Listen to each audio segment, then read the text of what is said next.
right. Throw the pie. Oh, this is such a lovely dinner party, Marge. I'm so sorry Billy couldn't make it.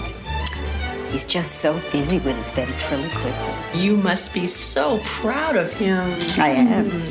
I know we're really proud of our Jimmy.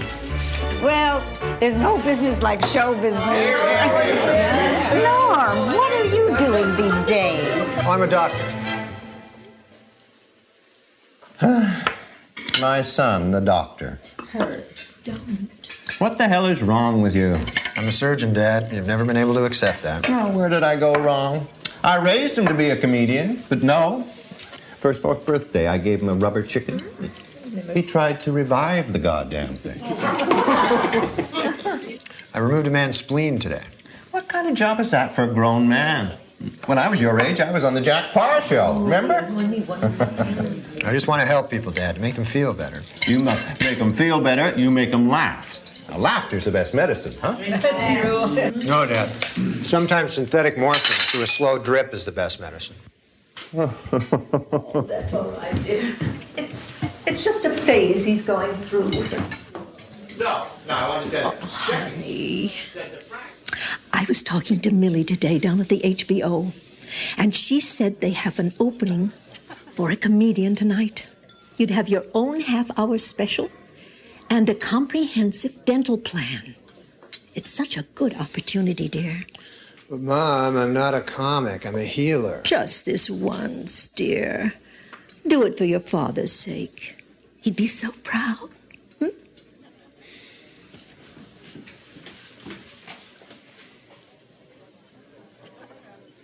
Then Nipsey says to me, I got news for you. That is not a bratwurst. All right, I'll do the damn show. But I won't be happy. I'll be miserable. Fair enough. We better leave now. You're on stage in 15 minutes. Oh. From the Vic Theater in Chicago, HBO presents One Night Stand. Starring Norm Macdonald. Ladies and gentlemen, Norm Macdonald.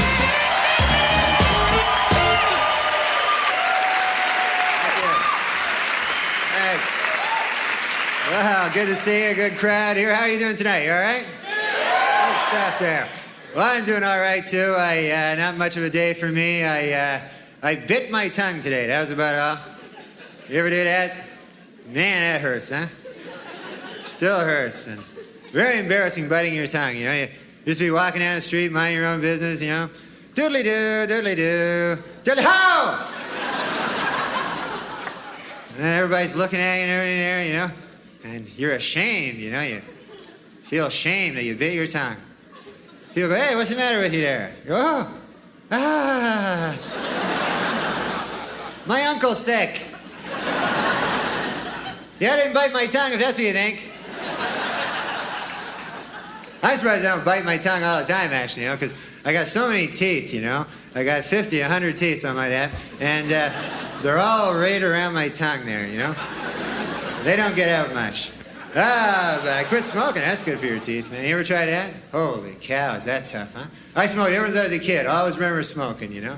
One time I remember as a little kid, I was like 8 years old, and I was behind my garage. I was sneaking a cigarette back there, and my dad caught me. I'll never forget it. His big head came around the corner of the garage. There it was, my dad's big head. And then his body, right after it. There was his body. Trailing his head, as it often would. And he grabbed me, and he hauled me in. And I thought I was in for the strapping of my life, you know? What he did is he pulled out his giant cigar. Must have been half the size of my arm, this big cigar. Stuck it in my mouth, lit it up, made me smoke it all the way through, right to the end. That's when I started smoking cigars real heavy. That plan backfired on him. Then there was another time I remember, now that I'm thinking about it. I was behind the garage again, as luck would have it. And this time I was smoking a big fat joint back there. And don't do drugs. And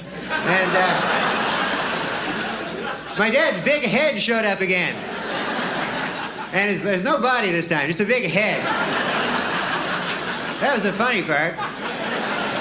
You like to mix it up like that, you know? So anyways, he grabbed me there with his teeth, and he hauled me in. And I thought I was in for the strapping of my life, you know, but injected me with heroin. So he was a strict man, I'll tell you that. But you gotta quit smoking, that's all I know, man. You gotta quit smoking. It's not all I know other things too, but be a kind of a wasted life if that's all I combed out of it there. But you gotta quit smoking, because otherwise you get old and then unhealthy, you know? You see a lot of that, you know? Although some guys don't. You ever see those old guys, doesn't matter what the hell they do to themselves, they just grow old anyway, you know? Meet a guy, be the oldest bastard you ever met, you know? Just does everything wrong, you know? Every day, I smoke 4 packs of cigarettes, I drink a bottle of Jack Daniels, and I hit myself in the head with a shovel every goddamn day. I'd like to die. God, I'd love to die. One time I put a shotgun in my mouth and blew the whole goddamn back of my head off there. Just a slight ringing in the ears. I can't die. I think my girlfriend wants to get married or something, you know? She's dropping hints now all the time, you know? I think she wants to get... Last week, she got a 1-year subscription to Bride magazine. And I renewed it for another 5 years.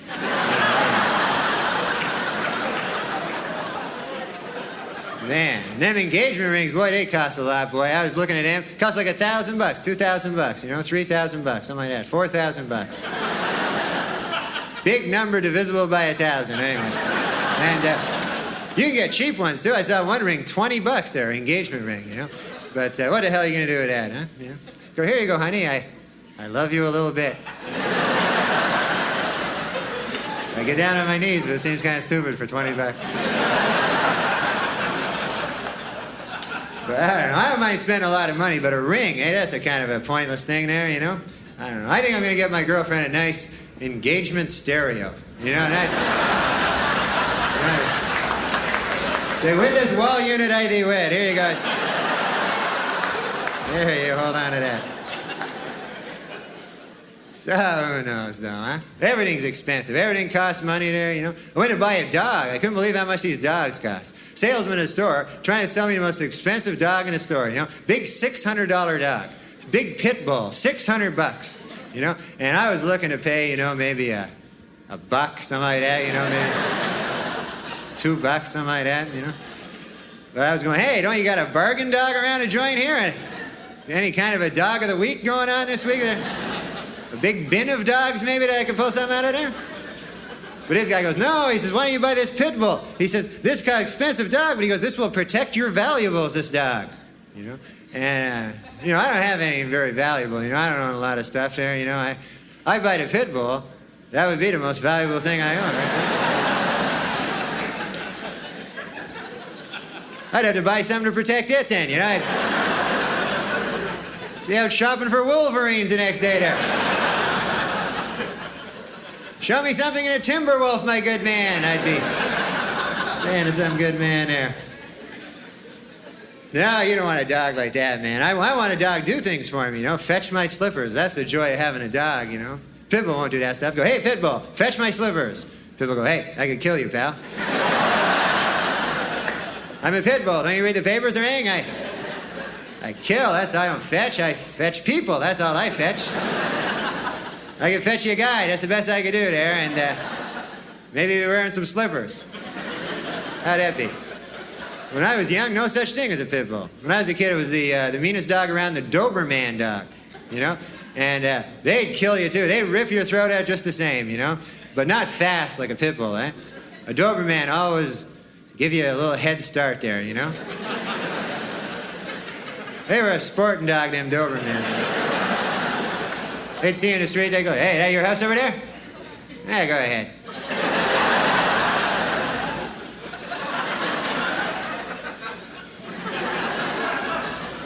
Then they soar through the air and rip your throat out. And do a flip, you know, and you'd be impressed, even though you're dead, you know. Man, look at that flip. But I don't want it. You don't see Dobermans around anymore. You ever notice that? Pit bulls now, they got all the work and everything. All the domestic security jobs go to the pit bulls. And man, a Doberman's like the forgotten dog now, you know? Once in a while you see him on a park bench with a Frisbee there, you know? I used to be somebody. I'm a Doberman. Got a buck? Buck for the Doberman? So I don't get any of those killer dogs, you know? I always buy a dog. When I'm buying a dog, I think to myself, I go, hey, if this dog goes berserk, could I take him? I got a nice wiener dog. I got one of them wiener dogs. Wiener dog can't rip your throat out or anything like that, you know? Unless you're lying down, you know. You have to be lying down sleeping there, you know, and a wiener dog sneak up late at night, start nibbling at your throat there. Maybe by daybreak he's got a hold of a vein there, he's pulling out a vein there. You know, you wake up, oh, get away from me, you wiener dog. The hell you think you are, a pit bull or something there? Look at my vein back there. Where does he get off a wiener dog? There's a hickey, a little hickey there. That's about all. And that's embarrassing too. Hey, you ever have a hickey, man? You be walking down the street, people see you. Hey, you got a wiener dog over there, huh? So I do, now that you mention it. So you never know, though, huh? But the hell with dogs. I'm gonna get to be a big guy, just defend myself. You know, I'm gonna work out. That's what I'm gonna start doing. You know, I haven't worked out forever. I never worked out. Good God, has it been that long ever? But I gotta start, you know, because man. I used to be in good shape. When I was younger, that's when I was in good shape, you know? Back when I was in my peak physical condition when I was about like 1. Man, you should have seen me back then. When I was 1. Oh, God, I look good. Young and fresh. You wouldn't know me now if you see me when I was 1, you know? I even look good for my age. People would come up to me and go, what are you, 0? And I go, no, I'm 1 over here. They go, man, you don't look a day past 0. I'm not bullshitting you there. Look good. And I go, oh, thank you very much. I appreciate it. But I'm 1. So you gotta stay in shape. And I watch the TV. Watch a lot of sports on the TV. Everything on any sport at all. You know, I don't care, you know. And some of those sports are not even sports, you know. You ever see those sports on the TV where they just try to take 2 different sports and combine them together and make up a new sport? You know, they don't even work together, you know, like guy will run a 100-yard dash and then fish.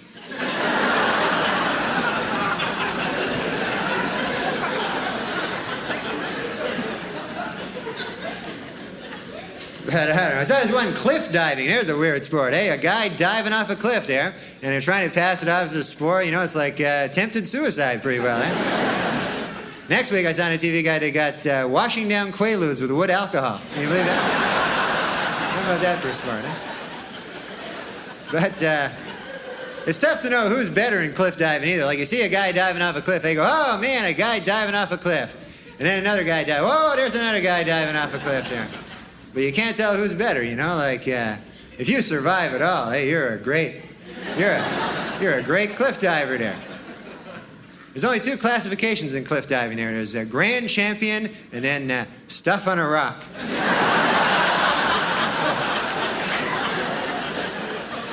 Very hard to make a comeback in that sport, I'll tell you that. It's a lot of dedication there.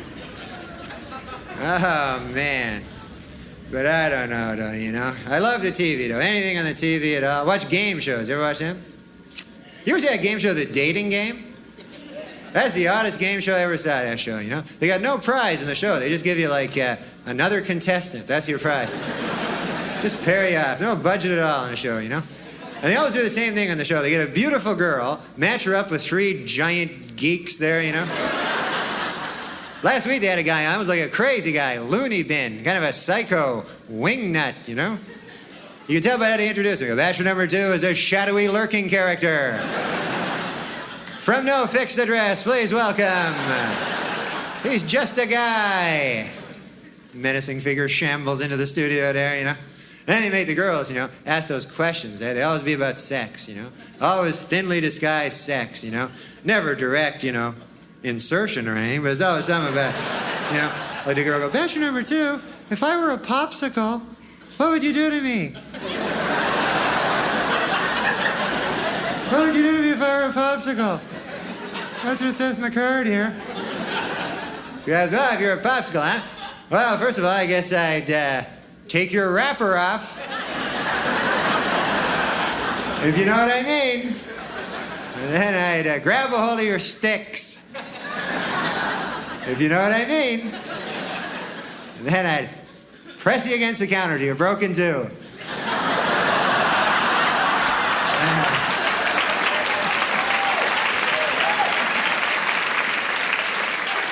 Put half in the freezer till later. You know what I mean there? You understand what I'm getting at?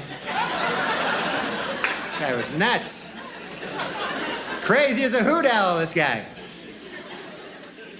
Oh, well, it's good to be here, man. I came down here. I got a lift down here. We drove down, me and my 2 buddies there, and 4 hours it took us to drive down here. And I was in the back seat all the way. You ever been in the back seat for a long trip? Oh, man, is that stink or what? Man, what a rough place that is. And when there's only 3 of you in the car, and you're in the back seat, you know you're not the most popular guy in the car. Got no dignity back there at all, Didn't even have a door for me, just one of those 2-door cars. Only had doors for the front seat, guys. I didn't even have a door at all. I had to bum a door off one of the guys to get out of the car. Man, lonely back there. You want to be in the front seat, that's where you want to be, huh? Right beside a driver, that's the place. Second in command there. You get to look at a map and everything and check out the tapes out of the box and all that stuff. You go, hey man, the driver dies, I'll be the driver. Got responsibility there, Back seat, man, you're just cargo back there, just nothing back there. You can't talk to them, You got that class barrier, front seat, back seat thing there. You can't smash through that, You ever try? You just stick your head into the front seat? You go, hi! What are you guys talking about? It's me from the back seat. Okay, I'll go back then. But after a couple, 3 hours on the highway, you get so lonely in the back seat, After a while, you start trying to make contact with other people in other back seats along the way. You ever do that? Look out your little excuse for a window there. I'm backseat people too over here. We must band together. I have some literature for you to look at there if you want. Could be a cow in the back of a flatbed truck there. Hello there. It's livestock, but it noticed me there. You really tell how they care about you in the backseat by that fucking seatbelt they give you, huh? Just right here, no shoulder strap or nothing, just same seatbelts they banned from the front seat back in the 50s. Said, man, we can't have these in the front seat. We throw them in the back seat. We'll give you shoulder straps up here and airbags, and on impact, a medic will jump out of your glove compartment there. You're good up here. Even got a headrest for it, so your head doesn't hurt or anything. Man, you be in the back seat, that headrest just be like a face smasher to you, Just grimly mocking you for the whole trip there. Headed going to that like an overripe cantaloupe there, just splash. The only way you can escape it is to sleep, That's the only thing you can do in the back seat. Sleep and for a chance to dream. I love sleeping. I know you like to sleep. Oh, it's the best, man. You ever be having a really good dream, and then right in the middle of the dream, you wake up, right in the best part of the dream, and there you are, back in your stinking life again? Man, that's rough, huh? So then you fall asleep, try to re-dream it. Man, that never works out there. Always end up with some weird mutation of your original dream there, Well, the other night I was dreaming, I was in a pool with Christy Brinkley, and we were approaching each other, me and Christy Brinkley in a pool, and we were just about to touch, and I woke up. So then I fell asleep, tried to re-dream it there, ended up shooting pool with David Brinkley. That wasn't very much fun there, I'll tell you that, man.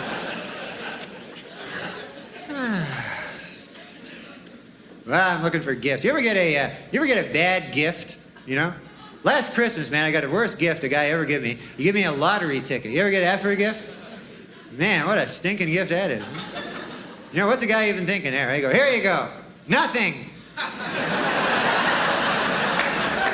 Merry Christmas. It's nothing. From me to you, not anything.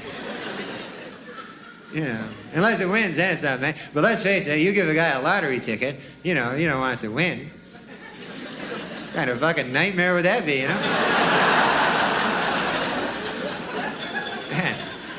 Imagine now you get a call a week after Christmas there, go, hey, Fred, what's happening there? Yeah, I remember that ticket I gave you. 14 million bucks, huh?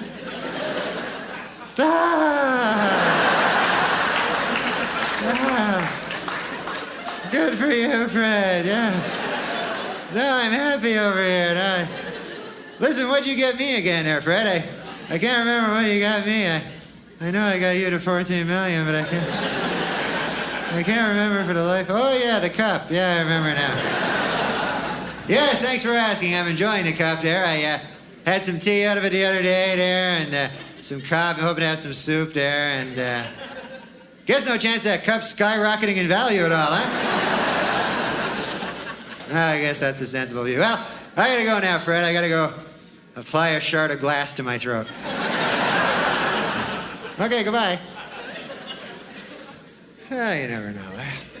But you always gotta buy. I gotta buy for my dog now. I gotta buy gifts for him, you know. And man, he has a birthday like 7 times a fucking year too, you know. So always out shopping for him there. And man, you don't know what to get a dog. Eh? Very hard to buy for a dog. You know, what the hell are you gonna get him, you know? You want to get him something he wouldn't ordinarily get for himself, you know, but that's just strewn garbage. That's all he ever gets for himself. I got him a rubber bone. I thought he'd like that, you know? Doc gets it, goes, oh, great, a bone. Oh, yeah, it's not a bone. Million laughs, pal. What's next, an electric fire hydrant over here? What the hell are you doing to me? I'm a dog over here. My grandmother, she got my dog a sweater. She knitted him a sweater. What a useless gift that is, huh? Big green sweater, you know. I don't want to make the dog wear it, you know. It just humiliates the dog there. You know? And what happens if the dog gets lost, you know? He's wearing a sweater. Huh? How long is he going to survive in the alleyways with that on his back? Man, them's mean streets if you're a wiener dog in a cardigan, I'll tell you that. You don't last too long there. They off you like whatever they off you like. So who knows though? My dog doesn't really talk, by the way. I know my dog talks in a lot of my little jokes there, but I'm just lying there. He's a regular dog, you know. I lie like that sometimes. You ever lie? Who the hell doesn't lie? Hey, you gotta lie, but you ever lie for no reason? That's the worst kind of lie, huh? You know, because usually there's a reason you lie, like you want to protect somebody's feelings or, you know, fuck over your buddy or something like that, you know? Would you ever just a big lie spills out of your evil head all of a sudden, you don't even know? You know, like a guy will come up to you and go, hey, you ever see that movie with Meryl Streep and the horse? And then you go, yes. And then in the back of your head, you go, what the fuck am I lying about over here? I stand to gain nothing by this lie. The hell am I thinking back here in my head? So, I don't know. You try to be a good person now, eh? That's the best thing. A lot of bad people, man. A lot of bad guys. I was reading this one guy in the paper, you know? Baddest guy I ever read about. This guy killed his family, if you can believe this, folks. Killed his family because the devil told him to. Can you believe that? Man, what a dork, huh? That was the headline, actually. What a dork! Guy kills his family because the devil told him to. But can you imagine that? And then afterwards, you go back to the devil, you know, you go, yes, devil, I did as you instructed. I slaughtered my family as they lay sleeping, and then I chopped them up and put them in a duffel bag. Here they are. I got them here in the duffel bag. I'll be burying them tonight at the shallow grave by the side of the railroad track, as you have commanded, O Lord host of the hoary netherworld. And then the devil pulls off a mask. It's me, Bob!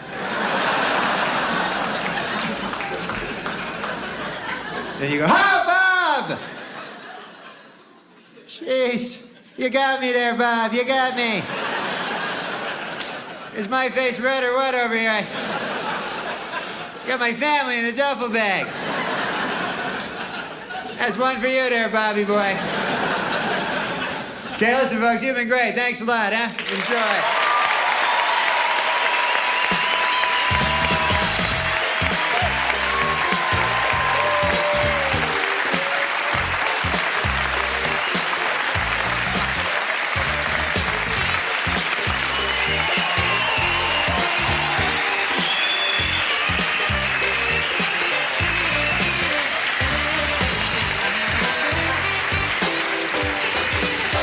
That was great, kid. You killed him. You're a good boy. You sure are. My God, I didn't know you could do it. I didn't know. Wait, my husband is choking. I need a doctor.